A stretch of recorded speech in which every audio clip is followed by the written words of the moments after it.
Salut à tous. On plonge direct dans le vif du sujet aujourd'hui pour décortiquer l'actu. Oubliez la langue de bois, on va analyser cette fameuse liste des 26 de Sabri Lamouchi pour la Coupe du Monde 2026, tombée ce 16 mai.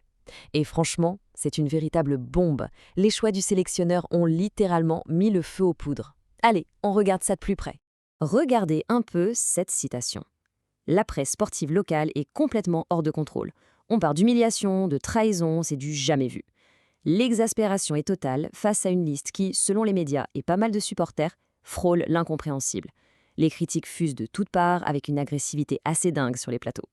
Alors qu'on attendait tous l'union sacrée avant de se frotter à des géants comme la Suède, le Japon et les Pays-Bas, on se trouve avec une véritable crise nationale sur les bras. Le reproche principal des journalistes, un supposé favoritisme aveugle pour les joueurs expatriés et un mépris quasi total pour notre championnat local. Et vous allez voir, les arguments chiffrés balancés par les médias sont plutôt costauds. On commence tout de suite avec ce que la presse appelle, sans filtre, l'injustice Gate Zaoloni. Sur ce point, c'est l'incompréhension générale. Le club africain vient tout juste de plier le championnat national avec 66 points au compteur et Ghezzaloni en a été le pilier absolu. On parle du meilleur latéral droit de la Ligue, de manière incontestable, avec un impact énorme lors des derbys sous haute tension. Pour les observateurs locaux, zapper un joueur d'un tel calibre, ça revient tout simplement à cracher sur la valeur de notre propre championnat. Et les stats rapportées sont là pour enfoncer le clou. 2656, c'est le nombre de minutes qu'il a passé sur le terrain cette saison. C'est juste énorme, une omniprésence totale. Et tenez-vous bien, il n'a commis que 25 petites fautes sur toute cette période. C'est la définition même de la fiabilité et d'une discipline de fer en défense. Vous en voulez encore ? 87%. C'est son taux de réussite ahurissant dans les duels aériens. Un vrai mur. Alors forcément, quand Lamouchi décide de lui préférer Moutez Nefati, qui joue, rappelons-le, en deuxième division suédoise, la pilule a énormément de mal à passer.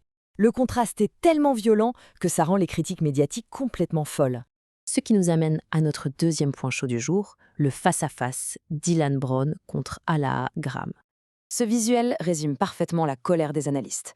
D'un côté, on a Dylan Brown, 0 minutes de jeu récemment avec le Servette Genève, tout juste de retour de blessure. De l'autre, Alaa Graham, un défenseur hyperactif en pleine bourre qui vient carrément d'être sacré champion d'Ukraine avec le Shakhtar Donetsk. Selon les journaux, on sacrifie un champion d'Europe en pleine forme pour un vétéran inactif.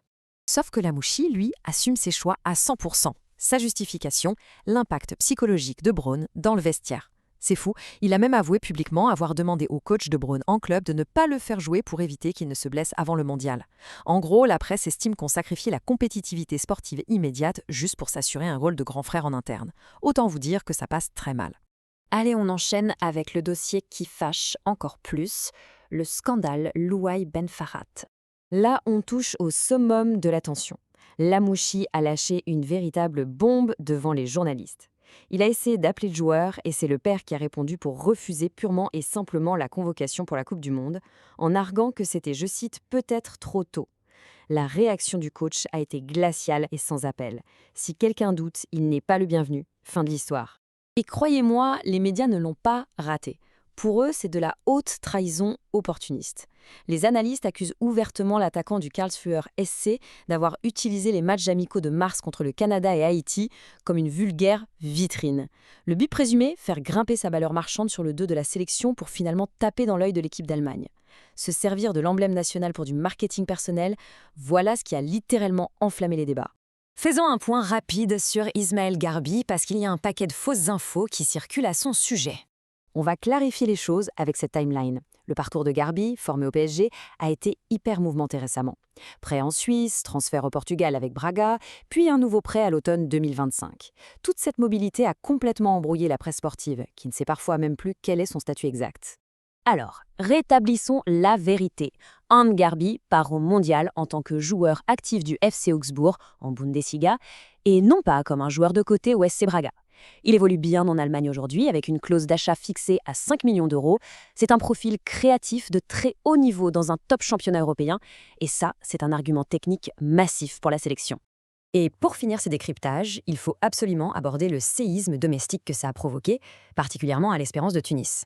L'onde de choc de cette liste a littéralement fracassé l'environnement local. En ce moment même, on assiste à une crise interne totale au sein du géant tunisien. On parle de la démission abrupte de Riyad Bennour et du retrait complet de Yacine Ben Ahmed de la direction. Et le fait que ça tombe pile poil avec l'annonce de la liste du mondial n'échappe à personne. Ça illustre parfaitement à quel point ces tensions déstabilisent les plus grandes institutions du pays. Alors voilà la vraie question qui ressort de tout ce chaos médiatique. Est-ce que privilégier l'ambiance du vestiaire avec des expatriés parfois inactifs au détriment direct des champions statistiques de notre championnat local est vraiment une stratégie viable? Est-ce que ce coup de poker ultra controversé de la Mouchi va créer un commando uni pour survivre en Amérique du Nord, ou est-ce qu'il vient de briser le moral du foot local pour de bon? Le débat est ouvert, mais une chose est sûre, seul le terrain aura le dernier mot.